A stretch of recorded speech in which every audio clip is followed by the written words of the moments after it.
Eegan maatii dhaabbadhee mana ijaarradhee ilmaan koollee yeroo mootummaan na coqqolu kana hin jaallanne jechuudha. Osoo hin jaallatin guddate. Roorrifamuu jibban jechuudha. Roorrifamuu jibban. Yeroo baay'ee mootummaan kun mana hidhaati manni koo. Isuma amma qabsoo jalqabne kana jaalladgasee wajjin utuu geggeessinu irratti hidhameen ture.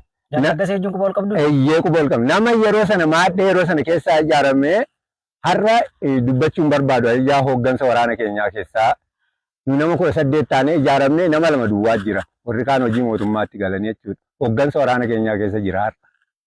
Nu nama 18 keessa isaan nu 2 tafe. Kana booda ilmaan koo kuni barnoota osoo baratanii hidhamuu koo kana jibbanii gurmuu kan jedhamu ba'ee waraana bilisummaa Oromoo argee waraana bilisummaa Oromoo ta'e. Gurmuun waraana bilisummaa Oromoo keessa? Eeyyee. Eega sanaan booda gurmuun hin beeksi lumaayyuu mootummaan kun nan jaallatu waan ta'eef obseenis gurmuu waliin baate. Obseen obboleessuma gurmuuti. Shamarran jechuudha. Shamarran. Eega kanaan booda anaa fi warraaqsaatu manatti hafe. Anaa warraaqsaan gaafa hafnu nu kurkurse mootummaan. Nu kurkursina anaaf warraaqsaan immoo ani haaromsa haaraan fudhadhee warraaqsaan immoo amma dhaqee leenjii galee nu nama 3 ilmaan 3 anaa wajjin 4 jechuudha qabsoo bilisummaa Oromoo. Maatii tokko keessaa nama 4? Nama 4. Gurmuu, abbaa gurmuu fi warraaqsaa obsee. Sin 3 taatanii amma qabsoo mooraa qabsoo bilisummaa Oromoo. 4 anaa wajjin. Leenjii waraanaa fudhatanii maa dirreerra jiru? Dirreerra. Hedduu kan nama ajaa'ibu. Mee gaayyee maatiin keessan yookaan manni keessan hoogaa haala akkamii keessa jira? Manni koogaa hin gubate. Maaltu gube? Mootummaa Abiyyi kanatu mootummaan Abiyyi kun ilmaan kun eegii namichi kun ilmaan fudhatee ba'ee maatii ishee hafte immoo minaan kana hin nyaattonnan minaan wanta jiru mana inni itti gallu qorqorroo wanta hin jiru. Waan kana irratti lakkaa'uun qabu isa danda'e mana jireenya tokkoo beektu gubee balleessa. Egaa kanaan booda maatiin hin badanii jechuudha. Isa badanii hawaasi Oromoo jaalala waliin qabnu mana buusanii ijaaranii fi mana ormaatti galtee jirti jechuudha. Ilmaan kana hin gadafanii jechuudha. Meegaa qabsoo bilisummaa saba Oromootiif geggeessitan keessatti umurii dargaggummaa keessanirraa qabee aga maatii keessanii wal gurmeessitanii gara mooraa qabsoo bilisummaa Oromootti haga manni keessan diigamutti waa hedduu waa bayii jireenyaa qabsoo kana keessatti dabarsitan kaasunuu kaasuu jirtu waan itti gaabbitan qabdu. Maalittan gaabba osoo hin gaabbee ilmaan isaa namni abiddatti qottu waliin deemnaa deegala abidda rasaasa beekta kun abidda kanarraa namni hafu jira waan inni itti yeroo sana ammaanaan ammayyuu ilmaan itti guddifanna maaliif uummanni Oromoo waggaa dheeraa kolonii jalatti kufe kolonii jalatti isa kufe awwaa Oromoo baradhe Oromoon nama mini waaqatu uume mini maaf gabrummaa jala ta'a ani baduu koo wayya Oromoon baduu isaarra roorrifamuurra. Nama kamiin iyyuu qixa biyya kamiin illee qixa. Oromoon akkuma saba tokkootti. Kana manaas hin baane. Kana. Mee egaa isin jalqabumarraa iyyuu kaastanii waan nu kaasaa turtanirraa roorrifamuu akka jibbitanii ilmaan keessan immoo roorroo impaayiratiin isin irratti gootuun illee akka isinirraa immoo dhaalanii iyyuu qabsoo sana gaggeessuutti nama 4 taatanii maatii tokko keessaa qabsoo sanarra sana qofayyuu minii maatiin hafanuu egaa dudduuba qabsoo bilisummaa Oromoo kan waraana bilisummaa Oromoo uummata Oromootu jira. Kunillee beekamaadha. Maaltu akka isin ciccitan isin godhe? Maaltu akka kanaatti isin kakaasee mee jaalala isin qabsoo kanaaf qabdanitti jireenya keessan dhabdan kana akkamiin ibsitu? Jaalalanii wanti jireenya itti dhabe kana jaalalan itti qabu saba Oromootiifan jaalala qaba. Ani yoo lafti baddeeyyuu maqaan koo hin badu. Fakkeenya Jeneraal Taaddee Birruu Jeneraal eenyu jennee haasofna. Eenyu jecha maasiif baasaatee tun ta'a biyya isaatiif kanammoo waaqayyoon na gargaaran. Namni saba isaatiif hin lolleeyyuu nama hin jedhamtu. Nuyi nama akka namaatti uumamne waan ta'eef qabeenyi koo badi'ana. Girshii cabduu beektane ammasitti waan na lakkoofsise hin qabu. Lubbuu koo ittiin dhabaa jedhaan jira. Uummata Oromootiif jecha saba Oromootiif jecha maaliif wanta sabni Oromoo ta'aa jiruun argaa jira. Wanta haadhi Oromoo ta'aa jirtuun argaa jira. Wanta abbaan Oromoo ta'aa jiruun arga. Wanta hiriyaan ilmaan kootii ta'aa jirtuun arga. Wanta ilmaan koo ta'aa jirtuun arga. Maali yoo jette salphinatu saba mana ga'u irratti wal qabe. Salphinatu ilmaan irratti salphina turii haadha keenyaa irratti wal qabe. Kana taa'ee ilaaluun barbaaduan. Kana taa'ee ilaaluun anaaf hirmiidha. Tole gamoo jaal abbaa gurmuu akkam quba qabutti jaarsa buleessaa waraana bilisummaa Oromoo kana kan walitti qabu mooraa qabsoo bilisummaa Oromoo keessatti illee argamanii kan walitti qabaa turan abbaa gurmuun fa'aa gahee guddaa taphataa akka turan nan quba qaba. Ammoo jaarsa buleessaa taphataa mooraanni marti jaallatuu fi abbaa gurmuu jechuun immoo nama jireenya isaa jalqaba haga xumuraatti mooraa sana keessatti xumuruu jirudha. Baay'ee jaalala waraanaa fi uummata gidduutti nama qabanidha. Mammaaksa adda addaa tapha adda addaa mee maal jaallattu yookaan waan barsiisaadha jettan geerarsas yoo barate isinirraa feena mammaaksas yoo ta'e waan barsiisaa dhaggeeffattootaaf daawwattoonni keenyaan hordofuutti jiru waan ta'eef mee waan jaallatanirraa yoo mammaaksas beektan jaarsa buleessarraa waan baay'ee baratu waan yaadattanii fi ammoo waan ergaa dabarsita wal bira qabdanii dhaamsa qabdan. Haa ta'ulleeti qaballee nan jaallan ture geerarsa immoo hin danda'u. Mammaaksa waa xinnoo tokko mammaakaaf saba Oromootiif ta'es ijoollee ammaatiifis ta'e abshaala taa'aa jedha. Waangoo tokkotu abshaala turte. Abshaala yeroo jedhu gamna isa jedhan beektuuni gamna turte. Gamna turteetu mana leencaatti galti. Manni leencaa yeroo jedhan immoo akka naannootti mana abba guddoo jedhu. Mootii leencaati. Mootii bineensaati gaa inni. Mootii bineensaa kanatti galtee osoo teessuutu itti aarti amma isanni olaantummaa argisiisu kan. Itti aarteetu gamnan itti ta'a jettee yaadde. Guyyaa tokko dhatteetu inni gaa bineensa yeroo hundumaa qabee fidaa gogaa bineensaa sana fuuteetu qalameetti geessiteetu qalamuu kooraa naa hodhi jetteen.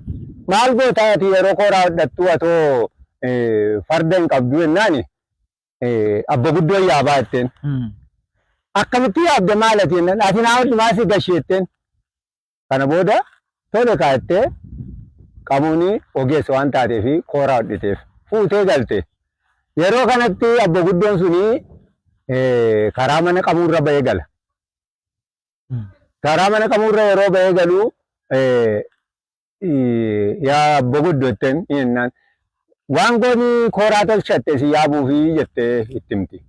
Akkam jedhaan silaa walaawwaltuun mana mootummaa keessaa hin nibdu eessaayyuu hin nibdu. Amma kana booda aaree yeroo inni galee nan ajjeesee galu sinumaa mana isaatti galti. Inni addiin dhukkubdi akka nama busaan qabeetti. Inni iyyiti. Maal taate qabu? Waango. Na dhukkuba askoo achikoo na hollachiisa. Maaloodha mana qorichaatti na geessaa manni qorichaa immoo mana qamuuti jettee itti beeksifatti. Amma kana booda kan gaadheen danda'ee na deemu ittiin. Danda'ee na deemu akkamiin godhattee maraatti achumaan kottu diddatta ol si fudhaannaan. Ani hudduu duwwaa isin yaabu kooraan isin carkena isirra buufatte kooraarra buufatte duddarratti argaaree mootiin hin argu waan ta'eef qaccatee irra teessee kaachisaa dhatte. Gaafa mana qabu jettu nan sobeeree qabu jetteen yeroo inni nan qabate shutti jettee jalaa baate. Gamni akkasii taanaan jedhan Oromoodhaan ijoolleen maatiin gamni akkasii ta'an malee gowwaa hin taanu akkuma warra darbeetti gowwaa hin taanu gamni akka waan goota. Abshaalomuu nu barbaachisaa mataarra bahuudhaafi kan jedhudha dhaamsi keessaniidha. Galatooma ulfaadhaa yaada bal'oo nuuf kaaftanii gaaffiif deebii keenya gara xumuraatti geeffannee jirraa gaame jaal abbaa gurmuu maaliif isiniin jedhanii abbaan gurmuu seenaa qabu jiraa laata? Abbaa gurmuu yommuu jedhanii isaaniillee namni yommuu jedhu maqaa ilmaatiin nama waama. Maqaa ilmaatiin nama waama. Walirra bu'eetu abbaa gurmuu yeroo jedhan walii gala gurmuu ijoollee kootii riyaa ijoollee kootii natti ta'e. Achi waaniin abbaa gurmuu. Gurmuudhaan mooraa sana keessa kan jirtu. Gurmuudhaan.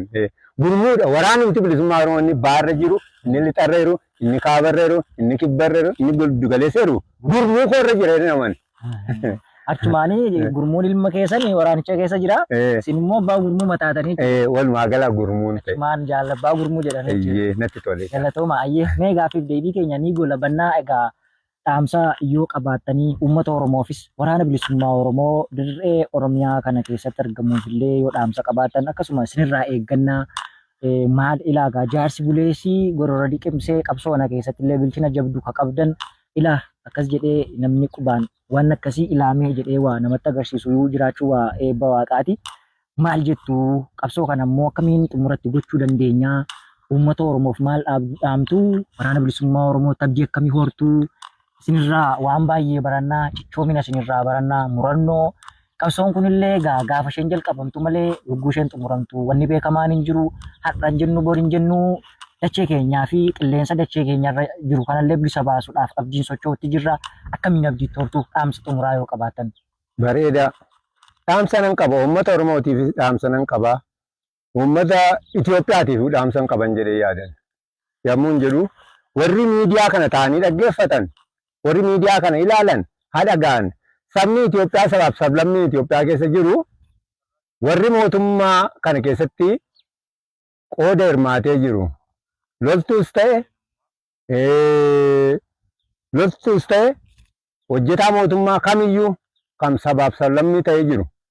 Adiraa wannan isiniif dhaammadhu, isiniif dhaamus Oromoo miitanii haaloo waliin kuufannu. Sabaaf sablammii Oromiyaa Itoophiyaa keessa jirtanis, Oromiyaa keessa jirtanis tokko.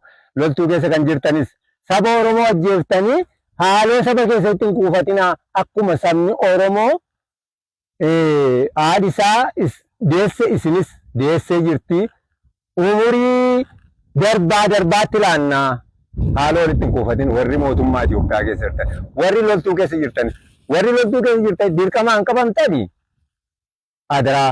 Adiraa dirqama keessan sana akka dhiiftanii gara mooraa waraana bilisummaa Oromootti galtaniin isiniin jedha. Warri dirqamaan qabamtan immoo isa kanarraa galaa yoo barbaadan mooraa waraana bilisummaa Oromootti galaa, yoo jibbitan qe'ee keessanitti yoo barbaadan biyya alaatti galaa. Waraana mootummaa Itoophiyaatiif hin dabarsa. Uummata Oromootiif immoo wanti inni dhaamu kan biyya hambaa jirtanis na dhagaa kan jirtan, kan biyya keessa jirtan kan dhagaa jirtan maaloo dammaqaa waraana bilisummaa Oromoo bukkee dhaabadhaa. Dhaabachaa jirtu daran itti cimaa. Dargaggeessa ta'es dargaggeettii ta'e jaarsi hiriyaan akka kootii na bukkee dhaabadhu. Maal Oromoon bilisa baatee nuyi duu wayyaa. Nuyi duu hin ooltu. Duuti immoo hin ooltu quba qabaadhu. Duuti cira hin ooltu. Kanaafiyyuu seenaa balleessanii duurra seenaa tolchanii duu wayyaa. Kan biyya hambaa jirtan, kan biyya keessa jirtan dargaggeessa dargaggeettiinis adiraa wal bukkee dhaabannaa jabaadhaan isiniin jedhu. Waraana bilisummaa Oromootiif immoo dhaamsi hin qabu. Waraanni bilisummaa Oromoo waraana jabaadha. Waa sisuukessin, gantuun sisuukessin, gantuun sisuukessin. Adiraa kee suukaa kanaan fidin. Kan gantuu mana waaqaa keessa jirti. Durumaanuu gantuun gantuudhuma. Keessumaa kan inni waraana bilisummaa Oromootiif dhaamsa dhaamu gantuu harka cabaa dhiiga kee coccobsaa galtu. Ati Oromummaa kee nan shakkan. Jaarsa riyaa kootii kan gantu Oromummaa kee nan shakka. Du'a waa hin oolleef dhiiga keessa xuruuree kaleessa diinni sirkutte tattafti diina keetti harka laatta. Jaarsaa diina kaleessa mana kee gube tattafti harkatti laatta. Kanaafiyyuu waraanni bilisummaa Oromoo gantuutti qabamtee maal jettee waan tokko hin jedhin jabaadhu waboodhuma baruma baraanuu waboon irreensaa hin dacha'u jecha natti hanqata karaa waboo jechuudha. Jabaadhuun jedhaan waraana bilisummaa Oromooti. Tole jaal abbaa gurmuu yaada bal'oo nuuf kaastanii guddoo ulfaadhaa galanni keessan bilisummaa ta'uu isiniin jedhaa. Oromiyaan ni bilisoomti, dhiigalmaan isheetiin ni bilisoomti, ni bilisoomnaa, irra ni aannaa, ni injifannaa. Bilisummaan handhuura Oromiyaa Finfinnee irratti wal agarraan isiniin jedhaa. Fayyaa ta'aa ulfaadhaa. Anillee waan yeroo kana naalaattee yeroo kana akkan uummata Oromootti haasa'uttis nagooteef umuriin kee umurii ijoolleeti raagii bilisummaadhaan wal arginaa ulfina bara baraa argadhu Waaqayyo bilisummaa si argisiisuun jedha. Ayyee ulfaadhaa. Tole dhaggeeffattootaaf daawwattoota keenya har'aata biyyoolessa Oromiyaa kabajamoo kan isin dhaggeeffachaaf daawwachaa turtan qophii har'aata biyyoolessa Oromiyaa irraa isiniif tamsa'aa turedha. Egaa xumura qophii keenyaatti waliin turuun waan nu hordoftaniif guddaa galatoomaa. Fayyaa ta'aa bulaa, horaa bulaa, deebanaa, injifannoon uummata Oromoof.